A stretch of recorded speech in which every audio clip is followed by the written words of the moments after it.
Greetings everyone and a happy Easter to you. Today is the 3rd of April 2015.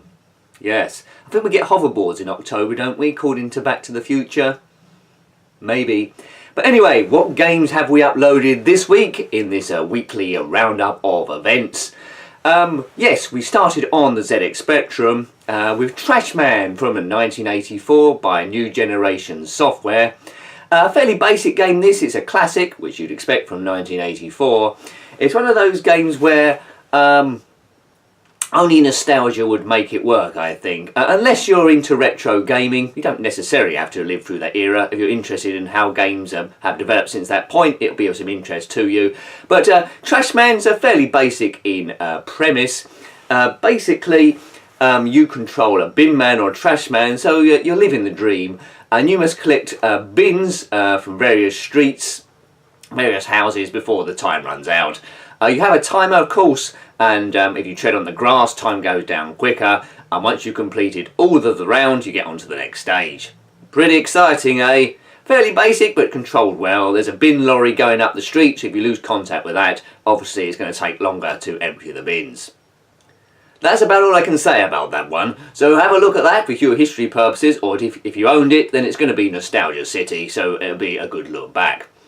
Next up we go, well, 5 years later, Continental Circus on the Commodore Amiga by Virgin Mastertronic and based on the arcade coin-up. Fairly difficult, this one. It moves quite fast. It's a Formula 1 game, if you didn't notice. I think it was supposed to be called Continental Circuit originally, but something went wrong in the translation.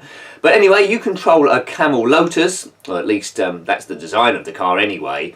And by each track you must overtake a certain number of cars to improve your rank. So it's not an actual race as such. So you improve your rank to a certain point, then you go on to the next track. There's 8 circuits in all. It's quite good fun once you get used to it, although fairly tricky. If you nudge a car, you'll spin out or the car will catch fire. But well worth persevering with.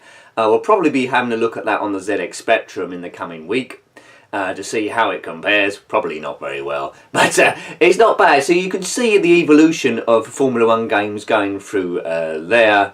Longrod van Hageden, another YouTuber, sent me Formula 1 97 on the PlayStation 1 quite recently, so thank you to him. So we'll probably having a look at that one to see how the evolution goes a further step.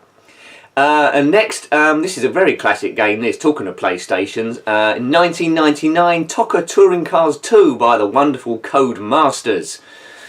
Now this is a great game. What makes it great actually is the difficulty level is just about right, really. So you can feel you're actually in a race. You don't like blast off miles away from them, or you're not held behind. And it's a simulation, so it's quite tricky. If you go offline or break in the wrong place, the car will spin off. It's quite hard, easy to get nudged into an accident. But it's based on the touring car season from 1998, I believe. You have a qualifying session, a sprint race and a feature race. And if you collect enough points in that in the championship, you get to go on to the next one. Features such classic UK circuits as Thruxton, Donington, Brands Hatch and the like. I think there's about 6 or 8 there. So it's a good game to persevere with. It's got extra, well, you don't have to compete in the Touring Car Championships. There's lots of side championships involving minis and sports cars that you have to unlock.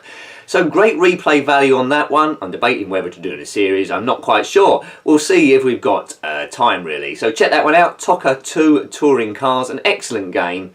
If you can get a hold of Touring Cars 1, that's also good to have a go at as well. Now moving on to the Game Boy Advance, as we quite often have a look at. What game did I bring you this time? Oh yes, it was Teenage Mutant Ninja Turtles by Konami. Released in 2003 and based on the kids' cartoon series that was released at a similar time. I was unaware of this, but researchers told me that cartoon series ran for 7 seasons, so it was pretty popular. You can control any one of the 4 turtles, Donatello, Raphael, Leonardo or Michelangelo. They've all got different weapons. Those of fans of the Ninja Turtles will know immediately what weapons each one uses. It's not as good as Double Dragon, which I reviewed last week on the Game Boy Advance, but it's okay. One gripe is really, with the Turtles, you want them all fighting together. Here you've only got options to play as one of the characters. There's no link play or multiplayer there. If that had been involved, the game would have, well, been exponentially better, I think. But it's not too bad. A little frustrating. The graphics are okay.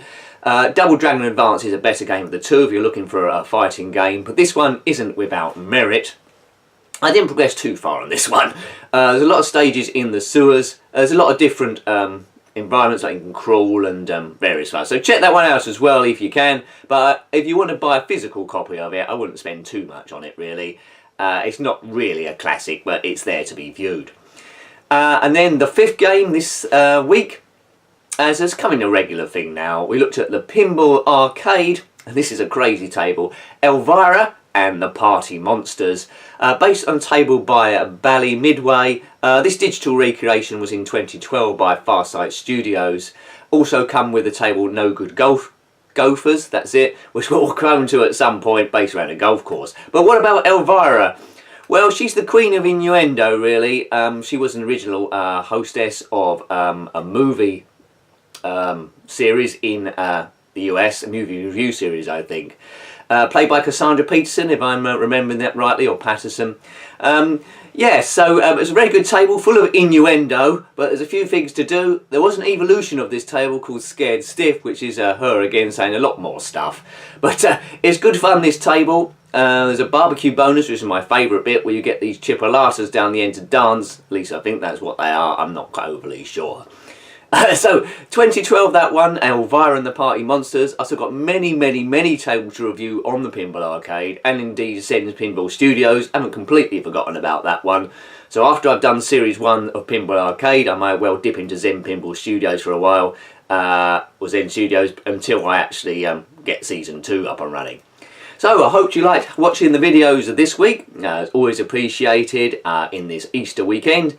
So hopefully I get ahead of myself this time, so I can have at least a bit of time to myself. So thanks for watching as always, and until next time, goodbye. Goodbye. Ooh.